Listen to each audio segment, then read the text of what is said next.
In this video we are going to use Cartesia as the text-to-speech provider for the AI Storybook editor in order to create a Spanish audiobook translation for an existing English audiobook of the public domain story titled The Spy in the Elevator by Donald L. Westlake.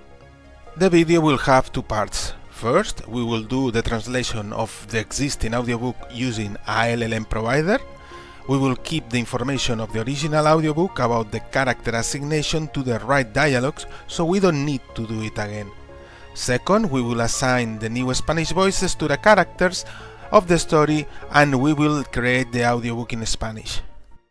Okay, let's start by translating the story. We are going to select the translation option and we are going to select a free slot where we are going to store the new translation. And we are going to select the story to translate. We are going to select Spanish as the language to translate to. And we are going to proceed with the translation process. The translation process is going to take around 20 to 30 minutes for this short story. And what is going to happen is that we are going to translate all the elements from the codex, from the metadata of the whole story. That include the summaries for the chapters, for the characters, for the location, the plot elements. And once with all the information translated, we will proceed with the translation of each one of the pages of the story. So we are going to fast forward the process.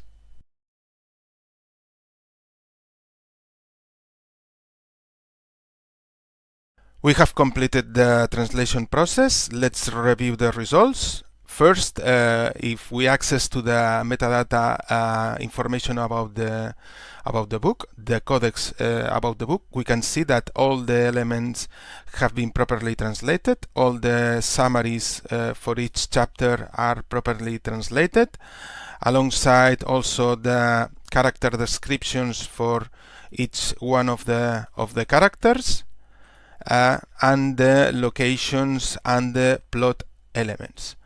Okay, so the next thing that we are going to review are the paragraphs. Let's check that we keep the same assignation, the same character assigned to each one of the different dialogues. For example, this dialogue belongs to Linda, and the system has preserved to stay this way. Let's go to another chapter with more dialogues. Okay, for example, in this one, we have this paragraph to Edmund Rice. This one also stays with Edmund Rice, and this one is marked as empty because the receptionist only appears at this level and not at the global metadata level. So, but it preserves the right assignation even with the metadata level that belongs to the chapter instead of the whole story.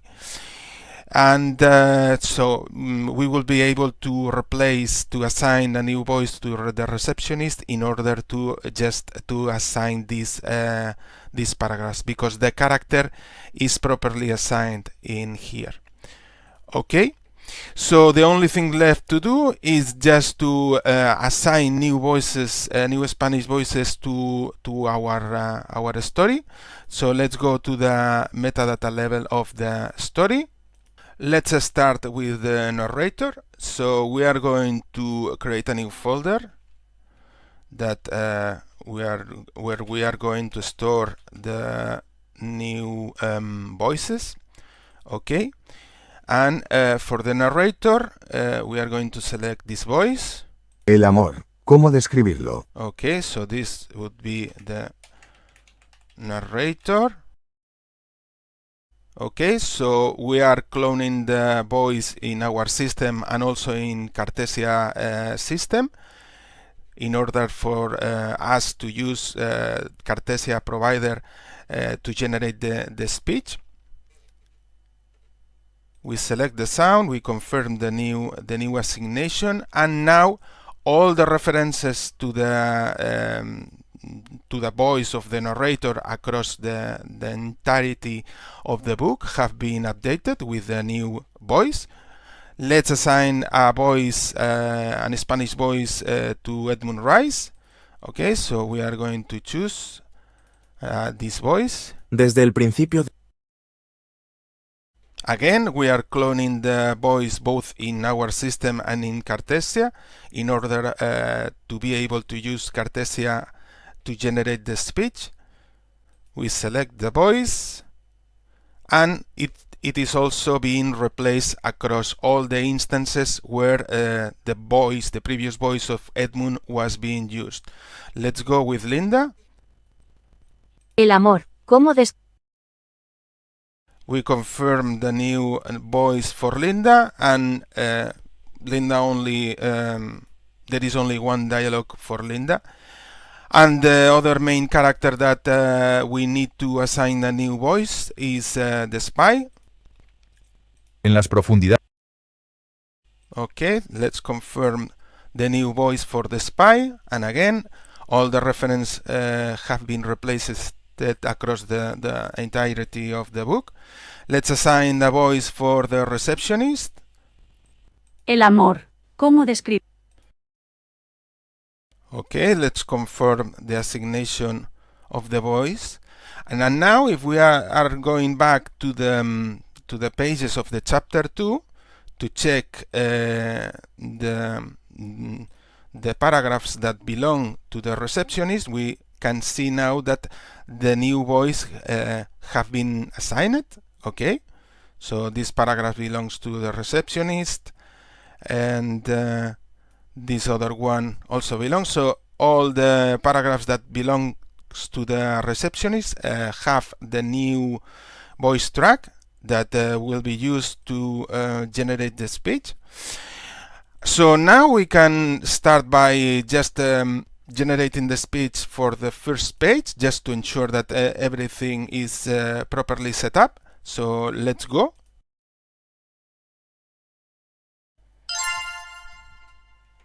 Okay, so the text-to-speech generation for the first chapter has been completed. Let's check the results. Cuando el ascensor no llegó, eso simplemente hizo que el día fuera perfecto. Una yema de huevo rota, una cremallera atascada, un ruido en el escape del aire acondicionado, la ventana atascada en plena transparencia. Bueno, no voy a repasar toda la triste lista. Baste decir que cuando el ascensor no llegó, eso puso el colofón a la ciudad. Como dicen, era uno de esos días. Todos los tienen. Días en los que tienes suerte si llegas a la caída de la noche, sin huesos rotos. Pero de todos los momentos para que sucediera, literalmente, durante meses había estado acumulando valor. Y finalmente, hoy, había decidido hacerlo, proponerle a Linda. La había llamado como segunda cosa esta mañana, justo después de la yema de huevo, y me había invitado a ir a su casa. A las 10 en punto. Había dicho, sonriéndome dulcemente a través del teléfono. Sabía por qué quería hablar con ella. Y cuando Linda decía a las 10 en punto, se refería a las 10 en punto. No me malinterpretes. No quiero decir que Linda sea una perfeccionista o una bruja ni nada de eso. Lejos de eso. Pero sí tiene una fijación con ese tema de la puntualidad. El resultado de su trabajo, por supuesto. Ella era despachadora de trineos de mineral. Los trineos de mineral, al ser robots, eran invariablemente puntuales. Si un trineo de mineral no regresaba a tiempo, nadie lo esperaba. Simplemente sabían que había sido capturado por algún otro proyecto y se había hecho estallar. Okay, so we have reviewed the first page and it has been done properly. So the only thing left to do is just to generate the speeches for the rest of the book. So let's go.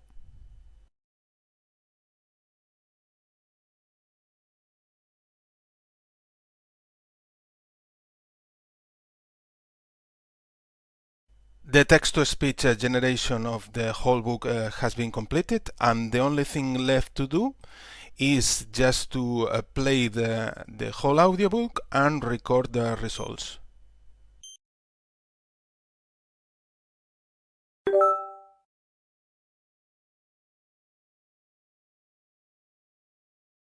Cuando el ascensor no llegó, eso simplemente hizo que el día fuera perfecto. Una yema de huevo rota, una cremallera atascada, un ruido en el escape del aire acondicionado, la ventana atascada en plena transparencia. Bueno, no voy a repasar toda la triste lista. Baste decir que cuando el ascensor no llegó, eso puso el colofón a la ciudad, como dicen. Era uno de esos días. Todos los tienen. Días en los que tienes suerte si llegas a la caída de la noche, sin huesos rotos. Pero de todos los momentos para que sucediera, literalmente, durante meses había estado acumulando valor. Y finalmente, hoy, había decidido hacerlo. Proponerle a Linda. La había llamado como segunda cosa esta mañana, justo después de la yema de huevo, y me había invitado a ir a su casa. A las 10 en punto. Había dicho, sonriéndome dulcemente a través del teléfono. Sabía por qué quería hablar con ella. Y cuando Linda decía a las 10 en punto, se refería a las 10 en punto. No me malinterpretes. No quiero decir que Linda sea una perfeccionista o una bruja ni nada de eso. Lejos de eso. Pero sí tiene una fijación con ese tema de la puntualidad. El resultado de su trabajo, por supuesto. Ella era despachadora de trineos de mineral. Los trineos de mineral, al ser robots, eran invariablemente puntuales. Si un trineo de mineral no regresaba a tiempo, nadie lo esperaba. Simplemente sabían que había sido capturado por algún otro proyecto y se había hecho estallar. Bueno, por supuesto, después de trabajar como despachadora de trineos de mineral durante 3 años, Linda, naturalmente, estaba un poco obsesionada. Recuerdo una vez, poco después de que comenzáramos a salir, cuando llegué a su casa 5 minutos tarde y la encontré teniendo un ataque de histeria. Pensaba que me habían matado. No podía visualizar nada menos que eso manteniéndome alejado del momento designado. Cuando le conté lo que realmente había pasado, que se me había roto un cordón, se negó a hablarme durante 4 días. Y luego, el ascensor no llegó. Hasta entonces, de alguna manera había logrado mantener los pequeños desastres del día alejados de mi estado de ánimo. Incluso mientras comía ese horrible huevo, no podía simplemente tirarlo. Yema rota o no, era mi ración de desayuno y tenía hambre, y mientras improvisaba apresuradamente una cortina a través de esa ventana horriblemente transparente 150. Y 3 pisos directamente hacia el Slack seguía repitiendo mis discursos de propuesta preparados, tratando de seleccionar el más efectivo. Tenía un enfoque caprichoso. Cariño, veo que hay un bonito apartamento de Nope disponible en el piso 173. Y tenía un enfoque romántico. Querida, no puedo vivir sin ti en este momento. Temporalmente, estoy locamente enamorado de ti. Quiero compartir mi vida contigo por un tiempo. ¿Serás provisionalmente mía? Incluso tenía un enfoque directo. Linda, voy a necesitar una esposa por al menos 1 año o 2. Y no puedo pensar en nadie con quien preferiría pasar ese tiempo que contigo. En realidad, aunque ni siquiera se lo habría admitido a Linda, mucho menos a nadie más, la amaba de una manera más allá de la Nope. Pero incluso si ambos hubiéramos sido genéticamente deseables, ninguno de los dos lo éramos. Sabía que a Linda le gustaba demasiado su libertad e independencia como para contraer cualquier tipo de matrimonio que no fuera Nope, no permanente, sin progenie. Así que ensayé mis diversos enfoques, dándome cuenta de que cuando llegara el momento probablemente estaría tan aturdido que no sería capaz de más que un ¿Quieres casarte conmigo? y luché con cremalleras y aires acondicionados que no funcionaban, y de alguna manera logré salir del apartamento a 5 minutos para las 10. Linda vivía en el piso 140, a 13 pisos de distancia. Nunca tardaba más de 2 o 3 minutos en llegar a su casa, así que me estaba dando mucho tiempo. Pero luego, el ascensor no llegó. Presioné el botón, esperé y no pasó nada. No podía entenderlo. El ascensor siempre había llegado antes, dentro de los 30 segundos posteriores a que se presionara el botón. Esta era una parada local, con un ascensor que viajaba entre el piso 133 y el piso 167, donde era posible hacer conexiones para el siguiente local o para el expreso. Así que no podía estar más de 20 pisos de distancia. Y era una hora sin prisa. Presioné el botón nuevamente, y luego esperé un poco más. Miré mi reloj y eran 3 minutos para las 10. 2 minutos y sin ascensor. Si no llegaba en este instante, en este segundo, llegaría tarde. No llegó. Vacilé, sin saber qué hacer a continuación. Quedarme, esperando que el ascensor llegara después de todo. O apresurarme de regreso al apartamento y llamar a Linda para darle un aviso anticipado de que llegaría tarde. 10 segundos más, y todavía sin ascensor. Elegí la segunda alternativa, corrí de regreso por el pasillo y entré a mi apartamento. Marqué el número de Linda, y la pantalla se iluminó con letras blancas sobre fondo negro. Desconexión de privacidad. Por supuesto, Linda esperaba que llegara en cualquier momento, y sabía lo que quería decirle, así que, naturalmente, había desconectado el teléfono para evitar que nos interrumpieran. Desesperado, salí del apartamento nuevamente, volví corriendo por el pasillo hacia el ascensor y presioné ese maldito botón con todo mi peso. Incluso si el ascensor llegara justo ahora, seguiría llegando casi 1 minuto tarde. No importa. No llegó. De todos modos, habría estado en una furia aullante, pero esta imposibilidad, sumada a todas las otras molestias y averías del día, era simplemente demasiado. Entré en una furia y pateé la puerta del ascensor 3 veces antes de darme cuenta de que me estaba lastimando más a mí mismo que a la puerta. Regresé cojeando al apartamento. Furioso, cerré la puerta de un golpe detrás de mí, agarré la guía telefónica y busqué el número del personal de tránsito. Marqué, preparado para registrar una queja tan ruidosa que podrían escucharme en el subsótano 3. Recibí más letras que decían: ocupado. Tuve que intentarlo 3 veces antes de que lograra comunicarme con una recepcionista de aspecto apresurado. Mi nombre es Rice, Grité. Edmund Rice. Vivo en el piso 153. Acabo de llamar al ascensor y... El ascensor está desconectado. Lo dijo muy rápido, como si estuviera muy acostumbrada a decirlo. Solo me detuvo por un segundo. ¿Desconectado? ¿Qué quieres decir con desconectado? ¿Los ascensores no se desconectan? Dije, Reanudaremos el servicio tan pronto como sea posible. dijo rápidamente. Mis gritos rebotaban en ella como la radiación en la pantalla de fuerza del proyecto. Cambié de táctica. Primero inhalé, haciendo una producción de ello, dándome la oportunidad de calmarme un poco. Y luego pregunté, de la manera más racional posible. ¿Te importaría decirme por qué el ascensor está desconectado? Lo siento, señor, pero eso. Para. Dije. Lo dije en voz baja, también, pero ella se detuvo. La vi mirándome. No había hecho eso antes. Simplemente había mirado fijamente su pantalla y repetido sus respuestas. Pero ahora ella realmente me estaba mirando. Aproveché el hecho. Con calma, racionalmente, le dije. Me gustaría decirte algo, señorita. Me gustaría decirte lo que ustedes me han hecho al desconectar el ascensor. Han arruinado mi vida. Ella parpadeó, con la boca abierta. ¿Arruinado tu vida? Precisamente. Encontré necesario inhalar de nuevo, incluso más lentamente que antes. Estaba en camino Expliqué.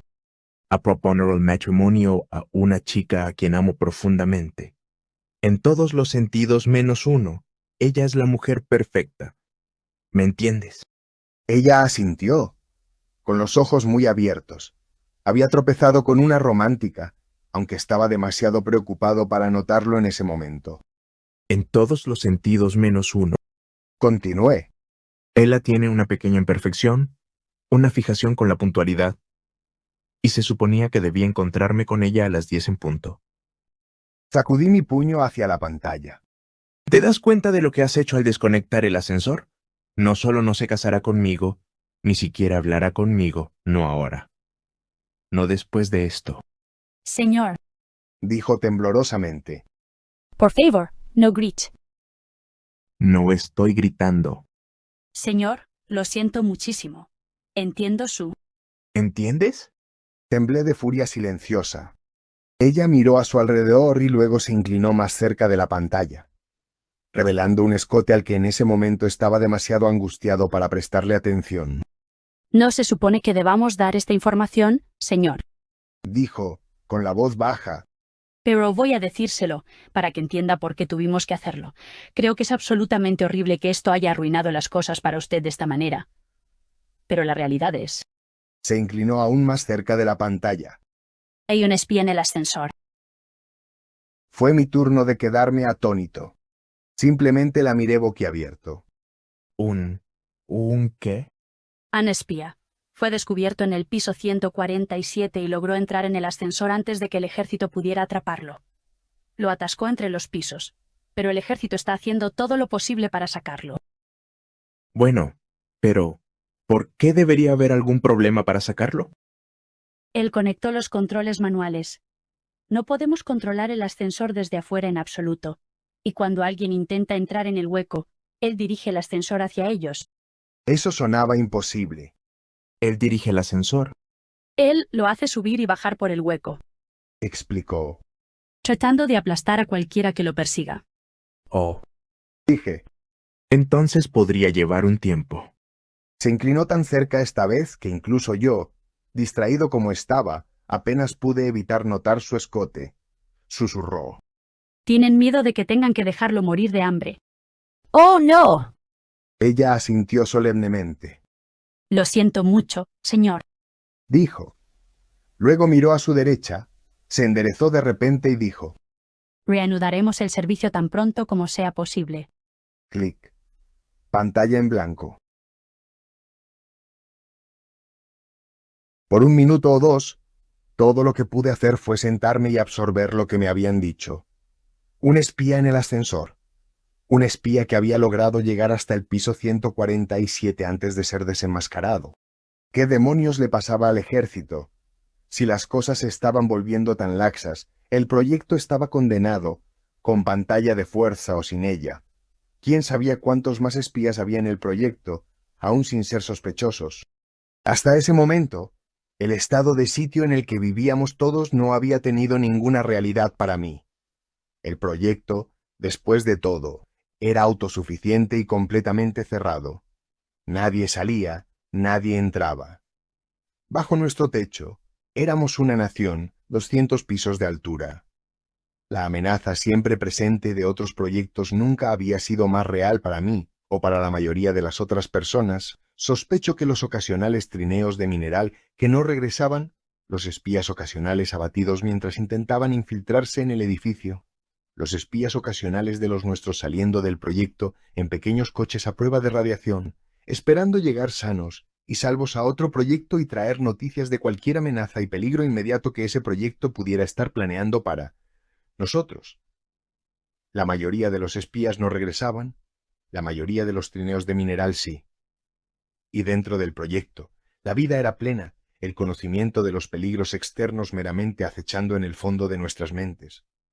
Después de todo, esos peligros externos no habían sido más que potenciales durante décadas, desde lo que el Dr. Kill Billy llamó la guerra del caballero, no caballeroso. Dr. Kill Billy, historia intermedia del proyecto. Cuando tenía 15 años tenía nombres privados para cada guerra importante del siglo XX. Había la guerra del noble innoble, la guerra del noble innoble, la guerra racial no racial y la guerra del caballero no caballeroso, conocida en los libros de texto, por supuesto, como las guerras mundiales 1, 2 y 3. El auge de los proyectos, según el Dr. Kill Billy, fue el resultado de muchos factores, pero dos de los más importantes fueron la explosión demográfica y el Tratado de Oslo. La explosión demográfica, por supuesto, significaba que había continuamente más y más personas, pero nunca más espacio. Así que la vivienda, en el históricamente breve lapso de un siglo, sufrió una transformación completa de expansión horizontal a vertical.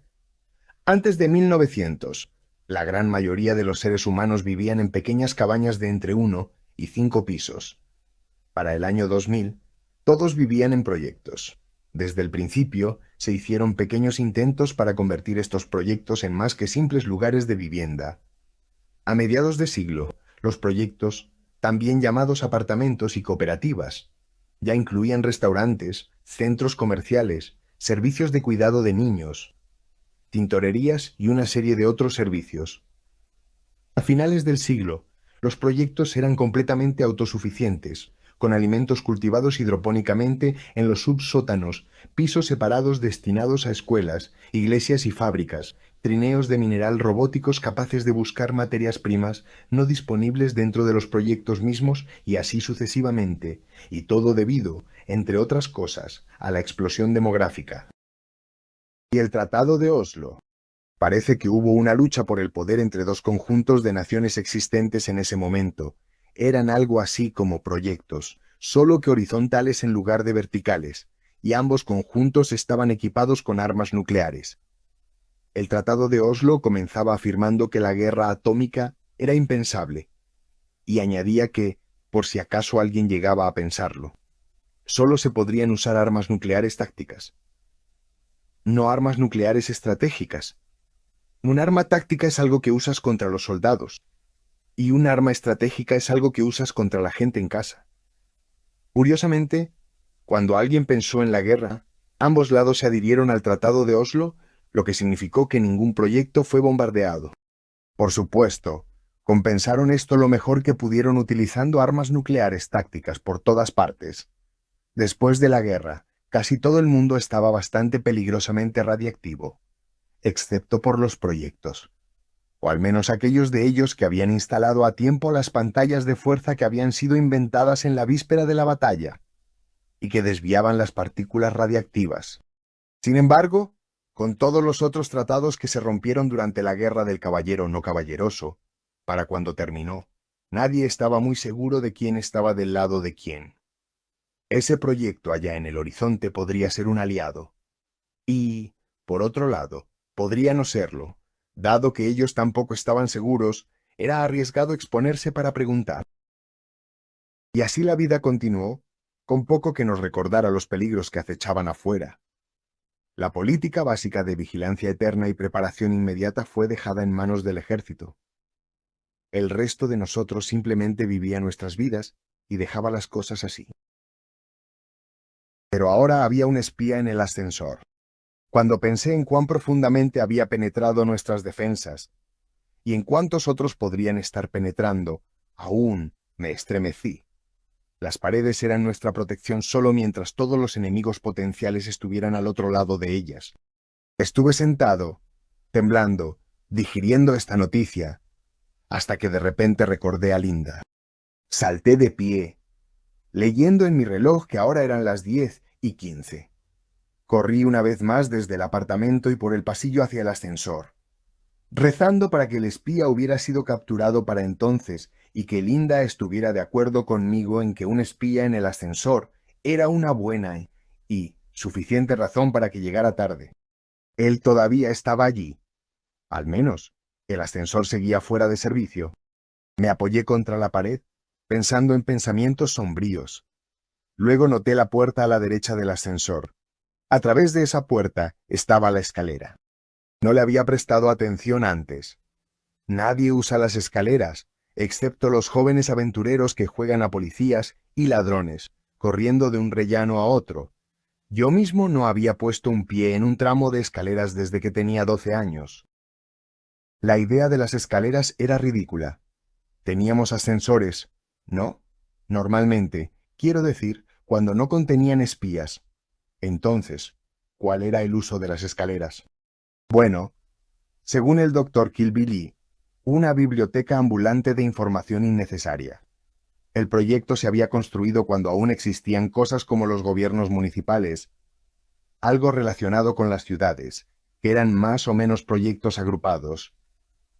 Y el gobierno municipal local tenía en sus libros una ordenanza contra incendios, anacrónica incluso entonces, que requería un conjunto completo de escaleras en cada edificio construido en la ciudad. Por lo tanto, el proyecto tenía escaleras, 3.200 de ellas. Y ahora, después de todos estos años, las escaleras podrían resultar útiles después de todo. Solo eran 13 tramos hasta el piso de Linda.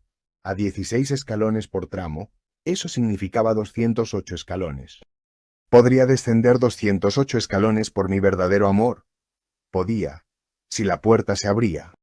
Lo haría, aunque con reluctancia. ¿Quién sabía cuántos años habían pasado desde la última vez que se había abierto esta puerta? Chirrió, se quejó y gimió y finalmente se abrió a medias. Crucé al rellano polvoriento y mohoso, respiré hondo y comencé a bajar. 8 escalones y un rellano, 8 escalones y un piso. 8 escalones y un piso. En el rellano entre 1,50 y 1,49. Había una puerta pequeña. Me detuve, mirándola con curiosidad, y vi que en algún momento se habían pintado letras en ella.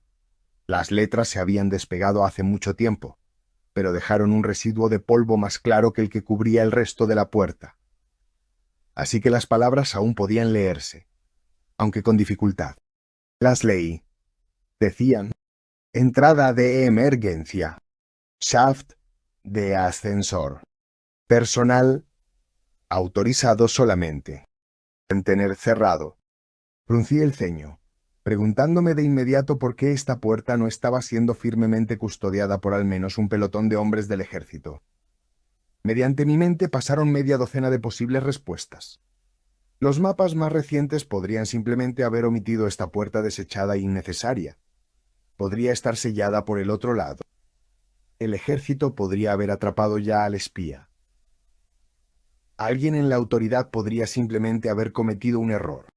Mientras estaba allí, ponderando estas posibilidades, la puerta se abrió y el espía salió, agitando un arma. No podría haber sido nadie más que el espía. La pistola, en primer lugar. El hecho de que se veía agitado, molesto y terriblemente nervioso, en segundo lugar. Y, por supuesto, el hecho de que venía del hueco del ascensor. Al mirar hacia atrás, creo que debió estar tan sorprendido como yo cuando nos encontramos cara a cara así. Formamos un breve tableo, ambos con la boca abierta y los ojos muy abiertos. Desafortunadamente, él se recuperó primero. Cerró la puerta de emergencia detrás de él, rápida pero silenciosamente. Su pistola dejó de moverse y en su lugar apuntó directamente a mi abdomen. No te muevas. Susurró con dureza. No hagas ningún ruido. Hice exactamente lo que se me dijo. No me moví y no hice ningún sonido, lo que me dejó bastante libre para estudiarlo. Era bastante bajo, quizás 3 pulgadas más bajo que yo, con un rostro huesudo y pómulos prominentes, con ojos hundidos y una boca delgada. Llevaba pantalones y camisa grises, con zapatillas marrones en los pies. Se parecía exactamente a un espía, lo que significa que no parecía un espía. Parecía abrumadoramente ordinario. Más que nada, me recordó a un lechero bastante taciturno que solía hacer entregas en el apartamento de mis padres. Su mirada se movía de un lado a otro. Luego hizo un gesto con su mano libre hacia las escaleras que descendían y susurró. ¿A dónde van? Tuve que aclarar mi garganta antes de poder hablar. Hasta abajo. Dije, Bien. dijo él, justo cuando ambos escuchamos un repentino chillido estruendoso desde quizás 4 pisos más abajo. Un chillido que no podía ser otra cosa que la apertura de una puerta de pasillo. Fue seguido por el pesado golpe de botas ascendentes. El ejército. Pero si tenía alguna visión de rescate inminente, el espía la desvaneció. Dijo. ¿Dónde vives? 153. Dije. Este era un hombre desesperado y peligroso. Sabía que mi única oportunidad de seguridad residía en responder a sus preguntas rápidamente, cooperando con él hasta que viera una oportunidad para escapar o capturarlo. Está bien. Susurró. Sigue adelante. Me empujó con la pistola, y así subimos de nuevo las escaleras hacia el 153, y nos detuvimos en la puerta. Él se quedó cerca detrás de mí, con la pistola presionada contra mi espalda, y me gritó al oído. Tendré esta pistola en mi bolsillo. Si haces un movimiento en falso, te mataré. Ahora, vamos a tu apartamento. Somos amigos, simplemente paseando juntos. ¿Entiendes? Asentí. Está bien. Vamos. Fuimos. Nunca en mi vida había visto ese largo pasillo tan vacío como en ese momento. Nadie salió de ninguno de los apartamentos. Nadie emergió de ninguna de las ramificaciones del pasillo. Caminamos hacia mi apartamento. Abrí la puerta con el pulgar y entramos. Una vez que la puerta se cerró detrás de nosotros, él se relajó visiblemente, apoyándose contra la puerta, con la mano que sostenía la pistola colgando floja a su lado, una sonrisa nerviosa jugando en sus labios. Lo miré, evaluando la distancia entre nosotros, preguntándome si podría saltar hacia él antes de que pudiera levantar la pistola de nuevo, pero debió haber leído mis intenciones en mi rostro. Se enderezó, sacudiendo la cabeza. Dijo: No lo intentes. No quiero matarte. No quiero matar a nadie, pero lo haré si tengo que hacerlo. Solo esperaremos aquí juntos hasta que el alboroto y la agitación pasen. Luego te ataré, para que no puedas avisar a tu ejército demasiado pronto, y me iré. Si no intentas hacer ninguna tontería heroica, no te pasará nada. Nunca te escaparás. le dije. Todo el proyecto está en alerta. Déjame preocuparme por eso. Dijo. Se lamió los labios. ¿Tienes café, chico? Sí, Hazme una taza. Y no se te ocurra tener ideas brillantes sobre echarme agua hirviendo. solo tengo mi ración diaria. Protesté. Ya esto es suficiente para 2 tazas, el almuerzo y la cena. 2 tazas están bien. Dijo él. Una para cada uno de nosotros. Y ahora tenía otra queja contra este maldito espía, lo que me recordó nuevamente a Linda. Por la apariencia de las cosas, nunca iba a llegar a su casa. Para este momento, probablemente ya estaba de luto por mí, y podría incluso tener al personal de saneamiento buscando mis restos. Mientras hacía el café chico, me hizo preguntas. Primero mi nombre, y luego, ¿A qué te dedicas? pensé rápido, Soy despachador de trineos de mineral. dije. Eso era una mentira, por supuesto, pero había oído lo suficiente sobre el despacho de trineos de mineral de Linda como para poder mantener la ficción si él me cuestionaba más al respecto. En realidad, era instructor de gimnasia. Las materias que enseñaba incluían lucha, judo y karate, talentos que preferiría revelarle a mi manera, cuando llegara el momento. Él guardó silencio por un momento. ¿Qué hay del nivel de radiación en los trineos de mineral? No tenía idea de lo que estaba hablando, y lo admití. ¿Cuándo regresan? Dijo. ¿Cuánta radiación recogen? ¿Nunca los prueban? Por supuesto que no. Le dije. Ahora estaba en terreno seguro, con la información de Linda para guiarme. Toda la radiación se elimina de los trineos y su carga antes de que se traigan al edificio. Lo sé, Dijo él con impaciencia. pero nunca lo revisan antes de desradioactivarlos No. ¿Por qué deberíamos? para averiguar cuánto ha bajado el nivel de radiación afuera. ¿Para qué? ¿A quién le importa eso? Frunció el ceño amargamente. La misma respuesta. Murmuró.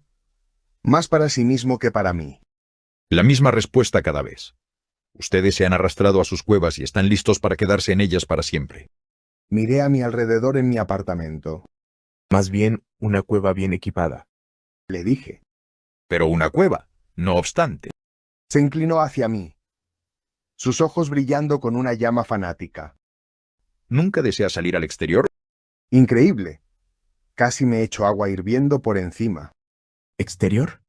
Por supuesto que no. La misma cosa. Murmuró. Una y otra vez. Siempre la misma estupidez. Escucha, tú. ¿Te das cuenta de cuánto tiempo le tomó al hombre salir de las cuevas? El lento y doloroso avance del progreso, durante milenios, antes de que diera ese primer paso fuera de la cueva. No tengo idea. Le dije, Tiré esto. dijo él beligerantemente. Mucho más tiempo del que le tomó darse la vuelta y volver a entrar en la cueva otra vez. Comenzó a caminar por el suelo, agitando la pistola de manera agitada mientras hablaba. ¿Es esta la vida natural del hombre? No lo es. ¿Es esta incluso una vida deseable para el hombre? Definitivamente no. Se dio la vuelta para enfrentarme, apuntándome de nuevo con la pistola, pero esta vez la apuntó como si fuera un dedo, no una pistola. Escucha, tú. Espetó. El hombre estaba progresando. A pesar de sus estúpidos excesos, estaba madurando.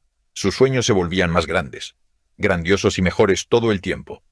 Estaba planeando conquistar el espacio. Primero la luna, luego los planetas y finalmente las estrellas. Todo el universo estaba ahí afuera, esperando a ser recogido como una manzana de un tanque, y el hombre estaba extendiendo la mano para alcanzarlo. Me miró con furia, como desafiándome a dudarlo. He decidido que este hombre era doblemente peligroso. No solo era un espía, también era un lunático. Así que tenía dos razones para hacerle la vida más fácil. Asentí educadamente. ¿Y qué pasó? Exigió, y de inmediato respondió por sí mismo. Te diré lo que pasó. Justo cuando estaba a punto de dar ese primer gran paso, el hombre tuvo un pie caliente. Eso fue todo. Solo un pequeño pie caliente. ¿Y qué hizo el hombre? Te diré lo que hizo. Se dio la vuelta y corrió todo el camino de regreso a la cueva de donde había salido, con la cola entre las piernas. Eso fue lo que hizo. Decir que todo esto era incomprensible sería un gran eufemismo. Cumplí con mi obligación en este diálogo insano diciendo, Aquí está tu café. Ponlo en la mesa. dijo, cambiando instantáneamente de maníaco delirante a espía vigilante. Lo puse en la mesa. Bebió profundamente. Luego llevó la taza al otro lado de la habitación y se sentó en mi silla favorita. Me estudió de cerca, y de repente dijo, ¿Qué te dijeron que era? Un espía. Por supuesto. dije. Sonrió amargamente, con un lado de su boca. Por supuesto. Los malditos tontos. ¿Espía? ¿Qué crees que voy a espiar?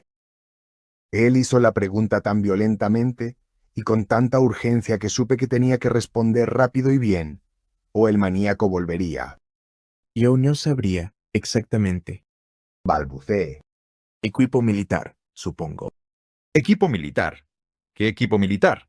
Tu ejército está provisto de uniformes, silbatos y pistolas, y eso es todo. Las defensas.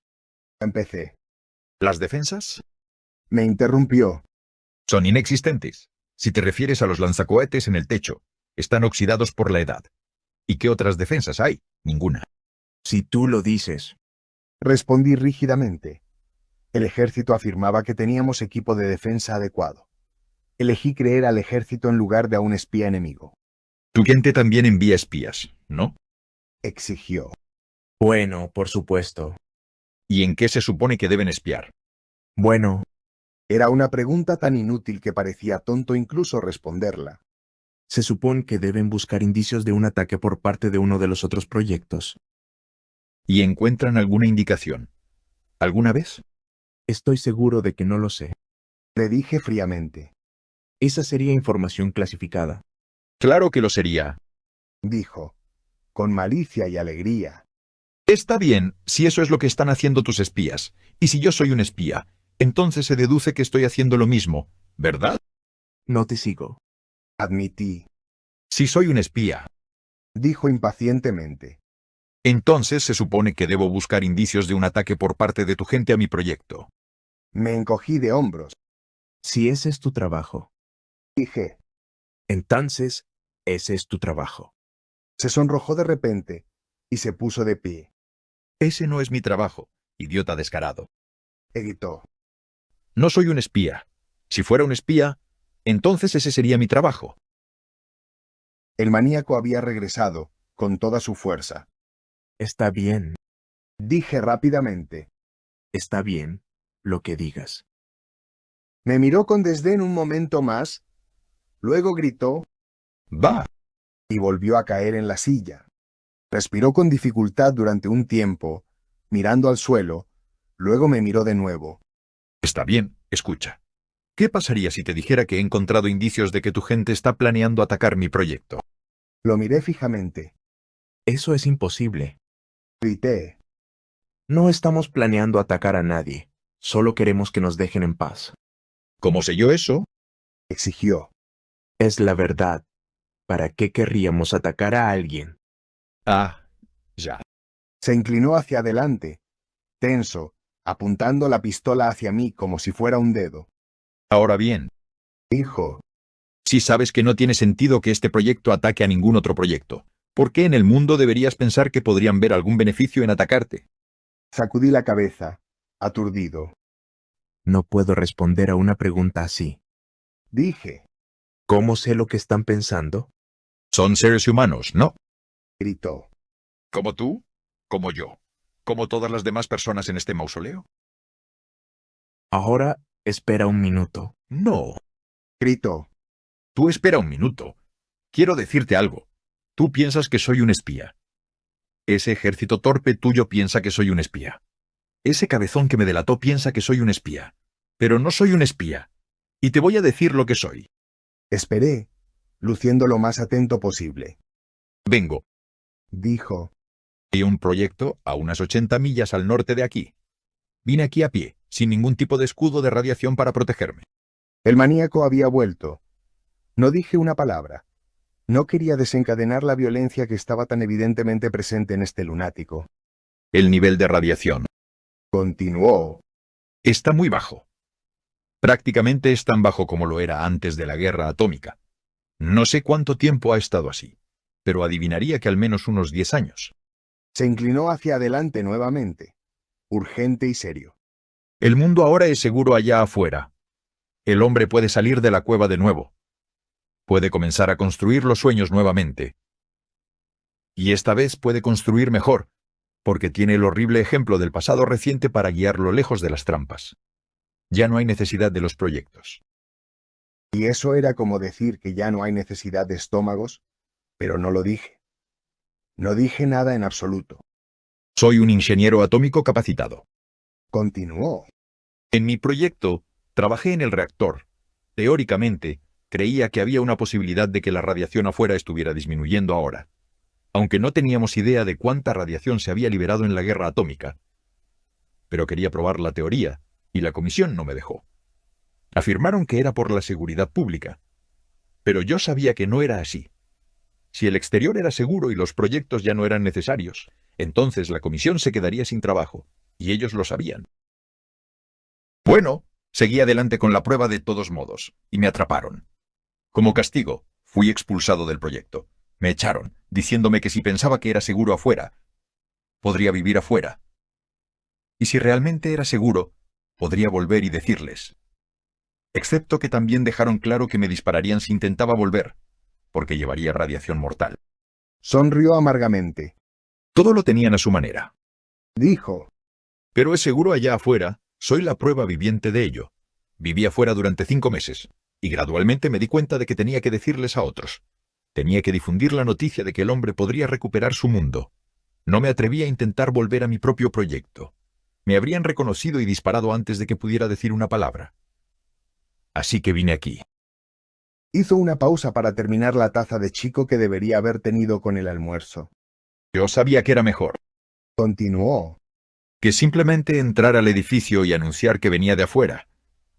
El hombre tiene una desconfianza instintiva hacia los extraños de todos modos. Los proyectos solo la intensifican.